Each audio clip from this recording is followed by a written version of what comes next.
Imagine I hand you a table and point to a column labeled User ID. You read it quickly, assume it's unique, and write a join that relies on that uniqueness. Later, a bug report arrives, some rows duplicated, orders misattributed, invoices wrong. Your code was correct.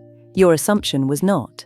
Assumptions are the invisible scaffolding of every data project. They're the quiet promises we make to ourselves about how data behaves. That a field is unique. That missing means unknown. That timestamps are in UTC. That labels are reliable. Or that training and production data are drawn from the same distribution. We rarely state these promises explicitly, and that's why they break us.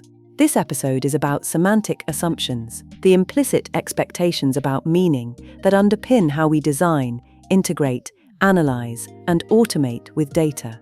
If semantics tell you what a data means, semantic assumptions are the beliefs you hold about that meaning, and those beliefs are where subtle failures hide.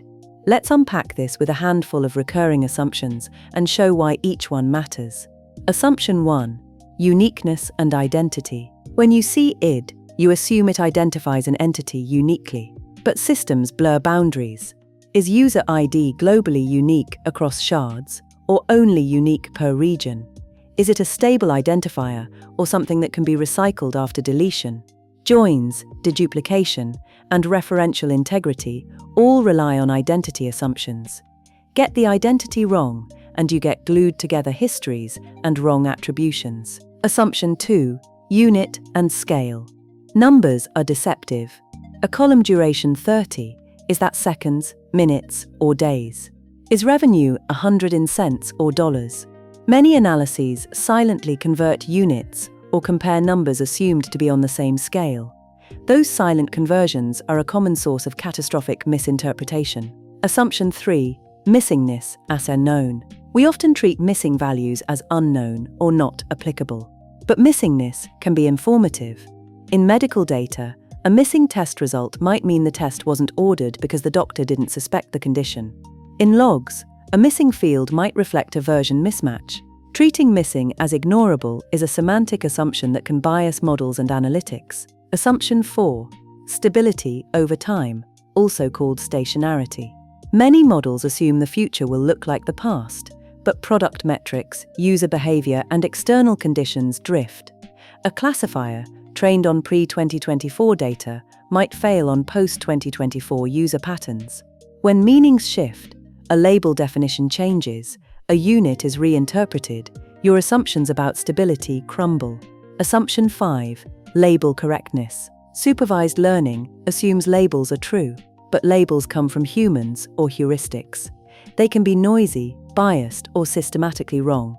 If fraud 1 was labeled by a rule that itself changed last year, your model learned yesterday's rule, not an objective truth. Assumption 6. Independence. Statistical tests and many models assume observations are independent. In reality, data points are often correlated. Users influence each other. Sensors share a cause. Batch effects appear in experiments. Ignoring dependence exaggerates confidence and hides structure. Assumption 7. Single meaning per field. A column called status might mean different things at different times or for different services. Assuming one stable semantic for a field across contexts invites subtle errors. Assumption 8. Idempotent transformations. We sometimes assume an ETL is idempotent, that you can run it repeatedly and get the same result. If an ingestion job appends instead of replacing, reruns produce duplicates. That assumption about operational semantics is as critical as assumptions about data values. Now, assumptions are not inherently bad.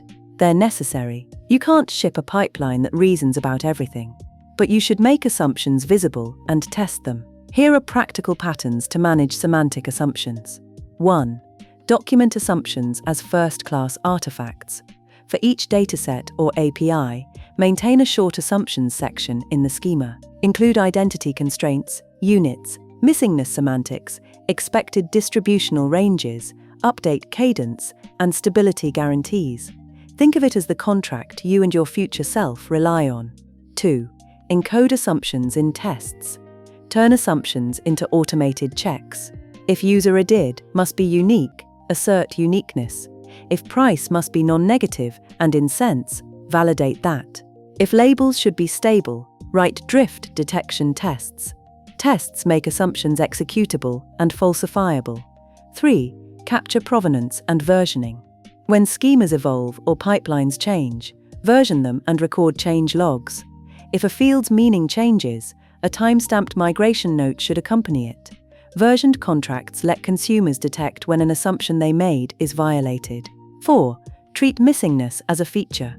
Don't silently impute missing without investigating patterns. Model missingness explicitly when it carries signal. For example, add a was missing flag. That way you respect the semantics of absence. 5. Instrument and monitor semantics. Beyond numeric alerts, monitor semantic invariance. Track uniqueness rates, fraction of nulls, distribution moments, and cardinalities. Use alerts tuned to the business context. A sudden change in the set of country codes or a jump in duplicate keys are semantic red flags. 6. Use conservative defaults and fail-safe behavior. When a contract changes unexpectedly, make the safe choice.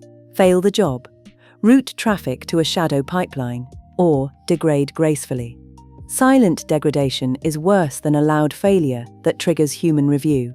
7. Model with context awareness. In machine learning, encode contextual features that capture where data came from, capture when it was collected, and the pipeline version. That helps models generalize across contexts and surfaces, covariate shifts. 8. Practice change management for semantics. Treat changes to meaning like code changes. Announce schema updates, provide migration scripts. Allow for deprecation windows. Consumers should be able to opt into new semantics rather than being surprised. 9. Audit and sample human checks. Some assumptions are too nuanced for automation. Periodic human review of edge cases, samples, and rare categories prevents slow semantic decay. Finally, a word about communicating assumptions. When you hand off data or models, include a short human-readable assumptions summary up front. Engineers appreciate machine-readable schema. Product managers appreciate the one-paragraph explanation of what we assumed and why. Good communication reduces surprise. To close, semantics tell you what data is. Assumptions tell you how you expect it to behave. Make both explicit. Turn assumptions into tests. Monitor them in production, and when they break, treat the break as a signal to learn. Update your documentation, adjust tests, and improve your contracts. Thanks for listening.